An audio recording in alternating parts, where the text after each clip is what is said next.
प्रति वर्ष blood cancer 70,000 लोक मरुचंती। जदि आपको ब्लड कैंसर होता है ताले दीटा ट्रिटमेंट होता है, गोटे है कीमोथेरेपी आउ एक रेडिएशन।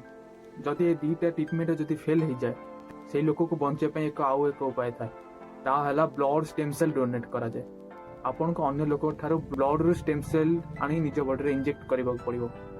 स्टेम सेल को डोनेट करा पई जेपरी हमें ब्लड को डोनेट करा जाए सेपरी स्टेम सेल ही डोनेट करा जाए। निज बॉडी रो ब्लड आनिकरी गोटे मेसिन साहाय्य द्वारा ब्लड रो स्टेम सेल को अलग करी बाकी जो ब्लड रहला से आम बॉडी को पुणी थे इंजेक्ट करा जाए। जिमिति आमे ब्लड को डोनेट करबा को गले ब्लड रो टाइप मैच करबा को पड़िबो। जेपरी कि ए पॉजिटिव ओ पॉजिटिव ए नेगेटिव एपरी टाइप थाए ना, सेही परी स्टेम सेल को दबा पाई एचएलए टाइप मैच हवा दरकार। एचएलए टाइप 20,000 प्रकार थाए। ब्लड स्टेम सेल रो ट्रांसप्लांट रो flow probability 1 out of 1 lakh थाए। येते कम चांस थाए मैच मिलबा कहबा को गले ऑलमोस्ट इम्पॉसिबल।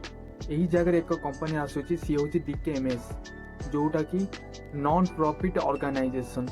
सी कौन की काम करे, सी कंपनी आमर सैंपल को कलेक्ट करी आमर एचएलए टाइप को जानी थाए। ता द्वारा इन फ्यूचर को पेशेंट जदि स्टेम सेल तुम सहित मैच करा जाए तेबे से तुमको कांटेक्ट करी से कहिबे कि आपन जदि स्टेम सेल दबा को इच्छुक अछो ताहले से पर्सन सहित कांटेक्ट करो। मु से किट एक मगैथिली। लाइक सब्सक्राइब जरूर करंतु।